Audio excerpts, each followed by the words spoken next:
이번에 좀 불편한 얘기를 해야 되는데, 이제 국민의힘 얘기인데요. 저희도 이제 이슈 전파사에서 이제 출입 기자들하고 얘기하는 코너가 있는데, 이 당원 게시판 사건을 도저히 이게, 그냥 이게 이제 표현이에요. 기자들 표현으로, 이거 너무 짜치는 내용이다. 이거를 당무 감사까지 할 내용이냐. 그러니까 드러난 건 이거예요. 이게 흔히 말하는 이제 당원 게시판 사건이란 게 그 게시판에, 익명 게시판에 대표님하고 동명이인의 인물이 이제 글을 올렸어요. 그게 이제 상당수 이제 보니까 이제 수위가 높은 글들이었다. 그리고 대표님의 가족과 같은 이름으로 올린 글들은 대부분 이제 윤석열, 김건희 부부를 이제 비판하는 사설이나 칼럼 내용을 복붙한 수준. 근데 이걸 왜 당무감사를 쥐고 있다가 다시 했다가 또 중간 브리핑까지 했다가 왜 이렇다고 보세요? 왜 이러는 거라고 보세요? 국민들께서 그 이유가 뭐라고 생각하실지가 중요할 텐데요. 네. 궁지에 몰린 윤호개인 정치 세력이 일부러 분란을 일으켜서 탈출구를 찾으려는 것이다. 저는 이렇게 생각해요. 지금 이 상황을 주도하고 있는 장동혁 대표가 지난해 바로 이게 왜 문제가 안 되는지를 아주 강력하게 설파한 주인공이거든요. 저는 궁금해하시는 분들이 이게 왜 지금 이러는지에 대해서 좀 생각해 보셨으면 될 것 같아요. 그런데 계엄의 바다를 건너야 될, 미래로 가야 될 때입니다. 그럴 때 자꾸 이렇게 퇴행하려고 하면 안 된다. 이렇게 되면 보수 정치가 다시 일어나기 어렵다라는 생각을, 안타까운 말씀을 드립니다. 제가 구체적인 말씀은 더 안 드리겠습니다. 네. 김종혁 전 최고위원 같은 친한계 이제 인사들 당무감사도 해서 징계 추진하고 있잖아요. 그거는 또 역시 비슷한 맥락 아니겠습니까? 네. 역시 근데 이제 나 때문에 이렇게 당하나 이런 생각도 드실 것 같은데요. 국민을 위해서 좋은 정치를 하는 건 공짜가 아닙니다. 거기서 여러 가지 고난이 있을 수 있죠. 정치인들은. 저는 김종욱 최고위원은 그걸 충분히 당당하게 감내하실 수 있는 분이라고 생각해요. 알겠습니다. 한 가지만 더 질문을 드려야 될 것 같은데, 장동혁 대표가 이제 당무감사위에서 중간 이제 브리핑 형식으로 공개를 하면서 이제 대표님 가족의 이름들까지 다 공개를 해서 개인정보보호법 위반이다 막 당내에 논란이 일어났잖아요. 비판이 굉장히 거세게 일었어요. 그러니까 이렇게 얘기를 했어요. 이 당무감사위는 독립된 기구다. 당무감사가 진행 중인 사안과 관련해서 공개적으로 공방을 하는 게 또 다른 갈등의 원인이다. 웃으시는데요, 말씀하시면? 예. 왜냐면 이게 갈등의 원인을 이제 어떻게 보느냐에 따라서 참 이게 해석이 이렇게 폭넓은 것인가 이런 생각도 들면서 네. 어떤 게 맞는 해석인지를 제가 알고 계신 것 같으니 제가 더 얘기는 안 하겠습니다. 알겠어요. 들으시는 분들도 아시리라 믿고. 자, 그 다음에 이제 예산 전국이 이제 끝났으니까 선거잖아요. 근데 국민의힘 상황을 보면 지금 내년 지방선거에다 거의 미니 총선 수준으로 최소 10곳 이상은 이제 재보선 있을 것 같은데. 그런가요? 10곳 안팎? 네. 어쨌든 5곳 이상이면 언론은 미니 총선이라고 할 거예요. 근데 중요한 선거를 앞두고 있잖아요. 근데 이 체제로 선거를 치를 수 있겠냐, 이런 걱정이 엄청 당 안팎에서 이제 나오고 있거든요. 어떻게 보세요? 상황이 어렵기 때문에 많은 분들이 말하고 행동하는 것이라고 봐요. 그런데 당이 변해야 한다고, 이대로는 안 된다라고 말하는 분들이 대부분이시죠. 네. 거의 대부분이시고요. 그리고 그 공감대 폭도 넓고 깊어지고 있습니다. 지금은 과거와 단호하게 결별하고 잘못을 반성하고 앞으로 이렇게 잘하겠다라고 말할 때입니다. 한시가 급합니다. 이런 상황에서 이제 아까도 말한 거랑 비슷한 얘기인데요. 퇴행을 해서 그러니까 그렇게 퇴행적인 싸움을 해야만 그 자기들의 정치적인 위치를 유지할 수 있는 세력들이 있어요. 그런데 그렇게 가면 당의 미래가 없습니다. 저는 그 안타까움을 갖고 있고요. 그리고 그러니까 지금 이런 식의 폭넓은 공감대를 가지신 분들이 다양한 분들이잖아요. 지금 의견을 내시는 분들이 말씀하신 뭐 저하고 아주 가깝거나 이런 분들이 아닌 분들이 더 많죠.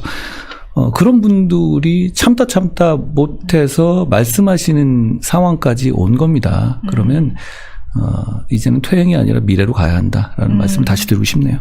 네. 이 계엄은 사과를 안 했잖아요. 장동혁 대표가 계엄 1년 되는 날 이거 딛고 넘어가야 된다. 사과를 해야 된다. 그리고 바뀌어야 된다. 변화해야 된다. 그런데 오히려 그날 이제 계엄 옹호 발언을 하고 갑자기 마지막은 보수의 4번 타자가 되겠다. 이거 출마 선언문 같은 마치 누가 들으면 진짜 출사표 같은 얘기인데 그때 이제 대표님 같은 날 이제 그때 계엄 해제 표결하러 국회 들어가셨던 그 쪽문에서 이제 네. 간단히 이제 소회를 밝히신 그런 기자회견을 하셨는데 그날도 좀 굉장히 우려 걱정이 크셨을 것 같아요. 장동혁 대표의 그 메시지를 보고 누구 특정한 사람을 가지고 제가 비판하지는 않겠는데요. 네. 다만 그런 정치 세력 분들의 생각이 이런 거예요. 아직도 윤호개인의 이 미련을 버리지 못하고 그걸 통해서 보수가 뭘 해볼 수 있다고 생각하는 분들이 굉장히 숫자는 적어졌습니다. 아주 적어졌어요. 네. 숫자가. 그러니까 이제 다른 목소리가 많이 들리는 건데 그런데 그런 분들이 우리 당과 보수의 주류를 대표하는 것 같은 착시를 보여주는 일이에요. 그런 이제 언행들이 실제로 그렇지 않거든요. 그러면서 그런 분들은 또 이런 말씀도 하세요. 그러니까 그분들이 말하는 여러 가지 계획들이라는 게 내년 1월에 윤석열 대통령이 석방될 거니까 그렇게 나면 다시 한번 윤호개인의 붐이 불 거다. 그러니까 우리 당이 그런 방향을 같이 가야 되기 때문에 윤석열 대통령과 절연할 수 없다. 이런 얘기를 그런 분들은 이제 그런 주류에 계신 분들이 노골적으로 주변에 하시거든요. 그렇게 되겠습니까? 그렇지가 않아요. 그리고 그런 일이 벌어진다 하더라도 윤호개인 이 보수를 이끄는 상황은 생기지가 않습니다. 그런 상황이 생기지 않고 오히려 그런 상황이 생기면 민주당이 정말 좋아할 상황이 생기는 거예요. 네. 지방선거 망하지 않겠어요? 그런데 그런 생각과 그런 판단을 가지고 그런 이제 이런 일들을 벌이시는 것 같은데 그러면 안 됩니다. 왜냐하면 저는 누누이 말씀드리지만 계엄을 정말 죄송하다고 생각해요. 네. 제가 저지하려 앞장섰지만 예방하지 못한 거 정말 죄송합니다. 그런데 지금 우리 보수 정치인들 입장에서 지금 2025년 12월에 보수 정치인에게는 계엄을 예방하지 못한 죄보다 계엄을 극복하지 못해서 민주당 정권이 시스템을 망가뜨리는 것을 두고만 보는 것, 극복하지 못해서 제지하지 못하고 저지하지 못하는 것, 저는 그게 역사적으로 더 큰 죄라고 생각합니다. 그리고 그래서 제가 말씀드리고 싶은 거는 과거에 뭐 계엄이라든가 탄핵에 대한 입장이 달랐던 분들을 각각 이렇게 싸우자는 얘기가 아니에요. 지났잖아요, 1년에. 그럼 우리는 퇴행이 아니라 미래를 보자는 거예요. 그러면 지금 이 상황에서 우리가 계엄을 극복해야 되는 이유는 그러지 못하면 민주당 정권을 제대로 견제할 수가 없어요. 민주당 정권이 뭘 하든지 예를 들어서 내란 특별재판을 만들거나 법 왜곡죄를 만들거나 너무 막 나가거든요. 그런데 이렇게 얘기합니다. 그래도 쟤네는 계엄은 안 했잖아. 맞아요. 아니, 이 한마디로 모든 게 무력화돼요. 네. 그러면 이거는 보수의 비극이 아니라 대한민국의 비극이 됩니다. 그럼 우리가 빨리 이 부분을 제대로 듣고 일어서고 건전하고 먹히는 받아들여지는 견제 세력이 돼야 합니다. 그러기 위해서 저는 계엄을 극복하자는 것이고 잘잘못을 따지자는 게 아니에요. 네. 다 어려운 상황이었고 그 판단은 정말 그 상황에서의 판단에 대해서 잘했느니 못했느니 그렇게 하자는 얘기가 아닙니다. 그런데 적어도 지금은 우리가 지금 대한민국을 위해서 계엄 극복하자는 거고 저는 그 생각에 동의하는 사람이라면 누구와도 어깨를 맞댈 생각이 있어요. 그런데 그런 그 퇴행하고 싶은 세력은 그게 아니라 다시 과거로 돌아가서 어떻게든 저와 싸우는 걸로 이 에너지를 깎아먹고 들고 있어요. 예를 들어서 10월 15일 날 부동산 문제 생겼을 때 아니 거기서 윤 대통령 면회 가고 뭐 이런 식으로 이 불을 꺼버려요. 항소포기 이슈가 생겼을 때. 그럼 우리는 민주당에게 너희는 민주당은 김만배다 이런 주장을 하고 있는데 우리가 황교안이다 이렇게 하고요. 네. 그리고 그 다음에 장경태 이슈가 생겼을 때 네. 갑자기 단계를 감사한다고 네. 얘기를 던져요. 그런 다음에 뭐가 이 12월 3일에는 무슨 일이 있었냐면 김현지 이슈가 김남국 문자가 터졌어요. 이거 초유의 일이거든요. 정권 초반에. 그런데 그날 아침에 윤어게인 내지 계몽령 메시지를 내면서 완전히 이걸 덮어버립니다. 그 다음에는 통일교 게이트가 터져서 강력하게 싸우고 있는데 갑자기 또 이 얘기를 해요. 아니 그러면 저는 그 건건마다 제가 맨 앞장서서 네. 열심히 싸우고 있었거든요. 네. 그런데 문제는 같이 싸워달라고 제가 얘기하는 게 아니라 응원해달라는 얘기가 아니라 거기서 그냥 뒷다리를 잡는 걸 하잖아요. 그게 반복돼요. 근데 이렇게 반복되면 이게 우연입니까? 저는 이런 문제의식 때문에 지금 우리 합리적인 보수를 지지하는 분들께서 이대로는 안 된다고 생각하시는 것이다. 참 안타깝게 생각합니다. 저는 지금이라도 아까 제가 말씀드린 것 미래를 가고 계엄을 극복하고 제대로 민주당을 견제할 수 있기 위해서 함께 싸워야 한다고 생각해요.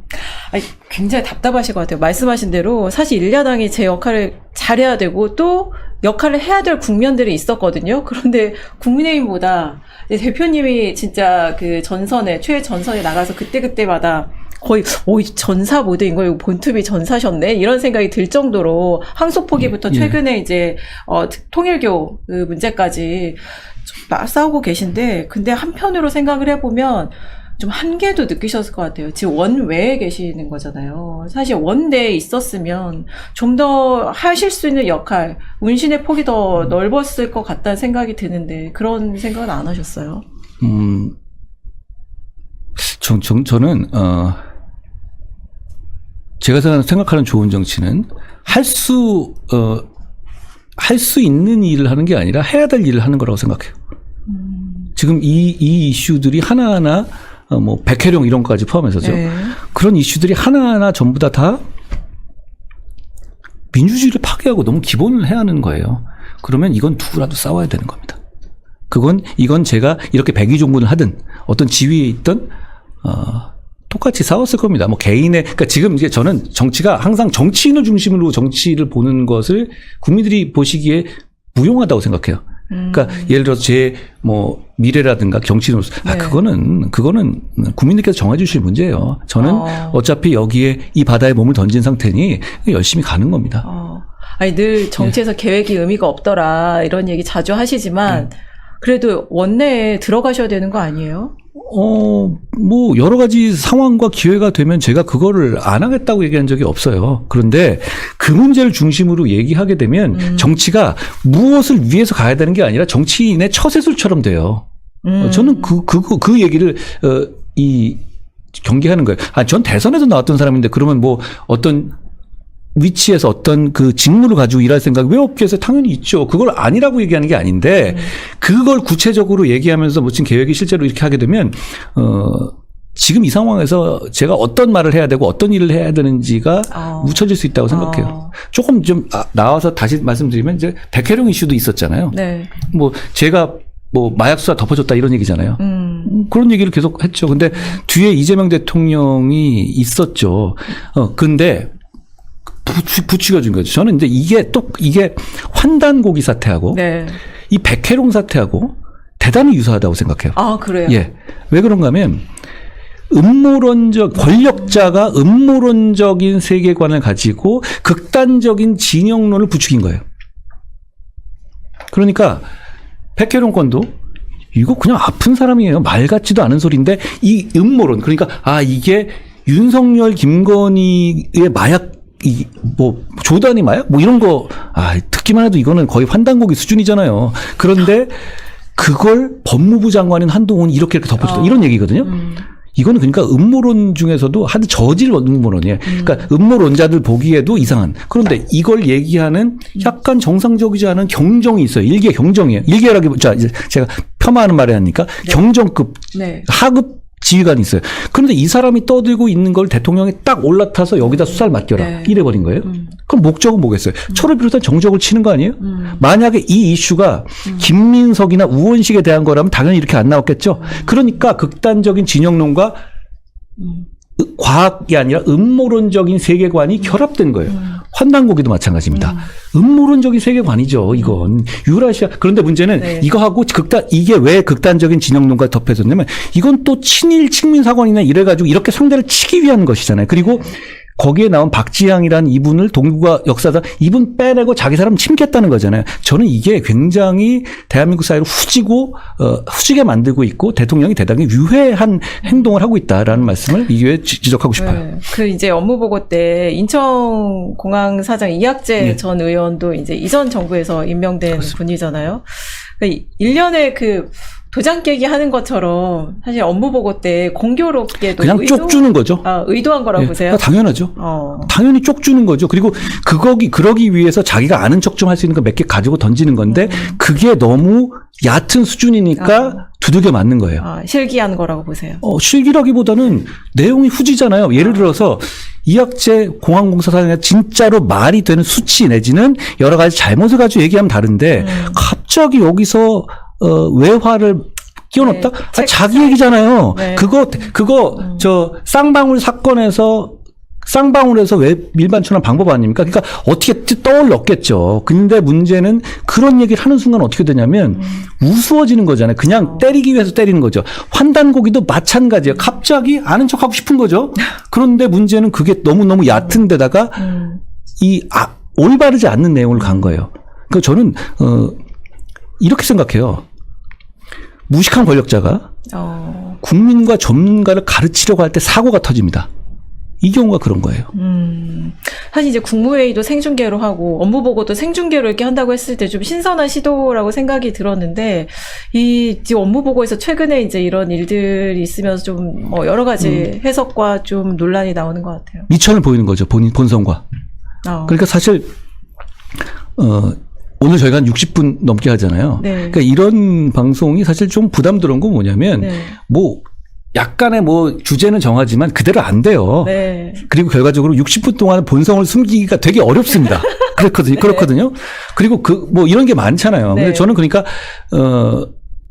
정치인 한동훈으로서의 생각하고 그냥 인간 개인 한동훈으로서의 생각하고가 이렇게 싱크로돼 있어요. 그 별로 부담이 안 돼요. 네, 그러니까 네. 여기서 막 걸러서 이걸 그럴 생각이 없어요. 뭐 근데 이 대통령도 뭐 그런 면이 있겠죠. 근데 문제는 나와서 거기서 생중계되고 오랫동안 권력자로서 하는 말들이 너무 수준이 낮아요. 그런데다가 틀린 말들이고 너무 속이 보인단 말이에요. 그러면 저 얘기를 저렇게 한마디로 쪽주고 꼽주는 얘기를 자기가 임명한 사람들한테 하는 거 보셨어요? 없잖아요. 저건 그러니까 저런 저질 음모론적 세계관과 극단적인 진영론이 결합되는 어떤 저질 쇼일 뿐이에요. 그러니까 저게 얘기가 되려면 자기가 임명한 사람들에 대해서도 뭐라고 해야 돼요. 그런 게 없잖아요. 근데 중요한 말씀하셨는데 사실 저는 선출직 공직자 특히 이제 정치인들이 자연인 자신과 이 정치인으로서 자신이 일치가 되는 게 정말 그게 이제 공인의식인 거고 그게 정말 중요하다는 생각이 드는데 그걸 중심에 놓고 보셨다는 게 인상적이네요. 저는 그렇게 살아왔다고 보는데 그게 아니면 저 3특검이 털어도 왜 저한테 뭐가 안 나오겠어요? 이재명 정부 이제 6개월이 지났잖아요. 이재명 정부 6개월 동안 좀 어떤 정권이구나 좀 생각을 하셨을 것 같은데 뭐 눈에 들어 인상적인 사건을 중심으로 얘기해 주셔도 좋고 어떠셨어요? 저는 자기 살기 위해서 시스템을 파괴하는 정권이다라고 생각해요. 그러니까 정권이 여러 해악을 줄 수도 있는데 전 차라리 뇌물을 받아먹어라 이런 얘기를 하고 싶어요. 뭐냐면 대법원을 한마디로 공격하고 시스템을 망가뜨리고 검찰을 망가뜨리고 뭐 내란 왜곡 뭐 내란 재판부 그리고 법 왜곡죄니 이런 민주주의 사회에서는 있을 수 없는 얘기들을 막 늘어놓고 실제로 그걸 결행해 버려요. 그런데 이유가 딱 깔때기론으로 하나예요. 이재명 대통령의 형사사법적인 리스크를 막기 위한 그런 거잖아요. 그러니까 차라리 이렇게 돼 버리면 이게 왜 해악이 큰가면 그렇게 그 시스템을 망가뜨려 버리면 이 시스템이 이 사회에서 국민을 보호하기 위해서 하는 큰 역할들이 있거든요. 그리고 앞으로도 계속 영향을 미치겠죠. 그렇죠. 근데 그걸 이렇게까지 망가뜨리냐? 그리고 이런 거에서 정말 한이 없구나 이렇게 생각해요. 그러다 보니까 한마디로 말해서 이렇게 되면 회복이 어려워요. 그리고 회복하는 너무 비용이 든다고요. 내가 먹고 그냥 먹고 지가 감옥 가면 돼요. 되는데. 그런데 시스템 자체를 없앤다? 아니 그러면 예를 들어 검찰 없으면 검찰이 그동안 해왔던 서민보호 기능은 다 어떻게 가는 거예요? 그런 거에 대책도 없잖아요. 그리고 대법원이 좀 자기한테 나쁜 판결을 할 것 같으니까 사심제 간다 그러고 만약에 대법원이 자기한테 너무너무 잘해줬다고 칩시다. 그랬어도 이런 식의 그 정치를 했었을 거라면 그러면 인정. 했을까? 그러면 인정. 그러면 그랬어야 하는 거예요. 그게 그 필요성 때문에 그러잖아요. 근데 자기한테 안 좋은 영향을 막기 위해서 하는 거라는 게 모두가 저는 진보적인 쪽 사람도 이건 동의할 것 같아요. 이게 인과관계상 그게 없었으면 5월에 파기환송 심이 없었으면 이런 일이 벌어지지 않았을 거예요. 너무나 명백한 인과관계라고 저는 확신합니다. 이건 개혁이 아니에요. 그리고 이건 시스템 파괴입니다. 그리고 시스템 파괴로 인한 국민들이 겪을 고통이 너무 깊고 너무 길 거예요. 이 점이 너무 안타깝습니다. 잘하길 바라요. 지금은 국가대표 선수잖아요. 마음에 안 드는 사람이 국가대표 선수로 나가서 축구하고 한일전 한다고 하더라도 국가대표 선수 응원합니다. 외교, 경제 잘하길 바라요. 그런데 너무 못합니다. 그냥 막 해요. 그냥 내수용이고 그냥 방구석 여포같이 한다고요. 근데 저럴 수 있는 거에 대해서 저는 너무 반성하는 게 이게 국민의힘이 역할을 못하기 때문에 저렇게 막 나가는 거예요. 뭘 하더라도 되고 예를 들어서 보십시오. 얼마 전에 법 왜곡죄, 내란 재판 이거 보면 이게 왜 브레이크가 걸렸습니까? 국민의힘이 브레이크 건 거예요? 아니잖아요. 이건 자기들끼리 여권에서. 왔는데 회의해 보니까 야 이건 했다가 우리가 큰일 나겠는데 자기들끼리 보니까 이 선을 넘은 걸 자기들끼리 알고 접은 거예요. 그럴 정도로 기본적인 어떤 제어가 안 돼요. 그리고 법사위는 막 법사위에서 원내 지도부가 상의도 안 하고 뭐 통과시키고. 그러니까 지금 저는 우리 국민의힘이 퇴행하지 말고 윤호기 개인 같은 그거 이제 미련 버리고 계엄을 극복하고 미래로 가고 제대로 견제할 수 있는 세력이 반드시 돼야 된다는 거예요. 아니, 우리를 위해서가 아니라 대한민국을 위해서 그래요. 그렇게 대표님 같이 생각하는 의원들이 당내에 지금 너무 미약한가 봐요. 왜 이렇게 안 되는 거예요? 저는 저같이 이렇게 생각하시는 분들이 당내에 절대 다수라고 생각해요. 근데 이게 이제 움직이려면 새가 되고 이제 그 새가 예를 들어 장도영 대표를 비롯한 뭐 김민수 최고위원 이런 이제 극단적인 이제 극우로 향하는 발언을 할 때마다 제어를 하고 그리고 정말 이거 안 되겠다. 그러면 사실 뭐 최고위원 5명 중에 4명 선출직 중에 사퇴하면 지도부가 와야 되는 거잖아요. 근데 이 정도까지 동력이 될까? 왜냐하면 계엄 1년 때도 이제 25명 초재선 중진 의원도 있었죠. 의원들 서명 나왔는데 사과 성명 나왔잖아요. 근데 그 이후에 뭔가 이어지질 않는 거예요. 더디 가더라도 저는 우리 국민의힘이 제가 말씀드린 미래로 향하는 방향으로 가고 있다고 생각해요. 그리고 그 대세를 정치공학으로 되돌릴 수는 없습니다. 저는 그 흐름의 추세가 이미 나오고 있다고 생각합니다. 다만 제가 여기서 너무 그런 식의 문제에 집중을 제가 더 안 하려고 하는 이유. 그랬을 때 보면 그런 식의 윤호개인 세력 같은 그런 분들이 이 본질이 아니라 자기들의 문제가 아니라 저와 싸움을 거는 것으로서 이 국면을 탈출하려고 들 거예요. 저는 그런 상황을 가급적이면 만들어주지 않기 위해서 제가 지난 대선 그리고 당대표 경선 이후에 당내 문제에 대해서 제가 최대한 어떻게든 언급과 비판을 자제해 온 겁니다. 이제 이재명 정부의 6개월은 이랬는데 또 여당도 그 내부에서 네. 참 시끄럽고 일이 많았거든요. 정청래 대표 관련해서도 그렇고 여당은 좀 어떻게 보셨어요? 여당 6개월. 저는 그 이재명 정권의 시스템 파괴를 위해서 충실한 하청업자 역할을 하고 있다라고 생각해요. 뭐 명청 갈등 이런 얘기 하잖아요. 그건 내부 문제일 뿐이고 실제로 보면 그 시스템 파괴에서는 서로 간에 앞서거니 뒤서거니 하면서 어떻게 보면 그 더 선명성 경쟁을 하잖아요. 그러니까 저는 명청 갈등의 핵심은 저는 갈등이라기보다는 내부의 이익 분배 싸움 같은 거라고 봐요. 그러니까 이게 무슨 뭐 노선의 차이도 아니잖아요. 뭐 노선의 차이는 뭐 이재명 사법 리스크를 막기 위해서 대법원을 뭐 갈아 마시다 이런 거 아니에요? 그런 다음에 시스템 망가뜨리고 반대파 어떻게든 무리해서든 죽이자. 뭐 이런 얘기잖아요. 거기 뭐 어떤 노선 차이가 있어요? 내부에 있어서 그러니까 내부에 있어서의 권력과 이익을 분배하는 과정에서 서로 간에 이견이 나오는 것뿐이지 별로 갈등은 아니라고 봐요. 근데 초반부터 만약에 이제 그게 맞다면 그렇게 보시는 해석이 맞다면 이게 정권초인데 초반부터 와 이런가 싶은 생각이 차이가 들어요. 있어요. 네. 초유의 정권이거든요. 왜냐하면 이렇게 심각하고 법원이 제대로만 하기만 하면 제대로 절차적으로만 굴리기만 하면 정권이 끝나는 정권이 탄생한 적 보신 적 있어요? 없습니다. 그만큼 심각한 약점을 달고 있는 정권이에요. 이재명 정권은. 그런데 이 정권을 억지로 이미 날아온 화살을 막아야 되는 거잖아요. 이미 대법원은 판단을 했고 그러니까 네덜란드에 있는 그 뚝방을 손으로 막고 있는 형국이에요. 그런데 이 손을 막는 게 정치적으로 볼 때 대통령 혼자 못 막아요. 여당이 같이 손을 띄고 막고 있는 거거든요. 그러니까 문제는 이재명 대통령 입장에서 어떤 권력을 가지고 확 제어한다? 그러다가 정청래를 비롯한 그 여당의 일군이 이 구멍을 막고 있던 손을 살짝 띄면 어떻게 할 겁니까?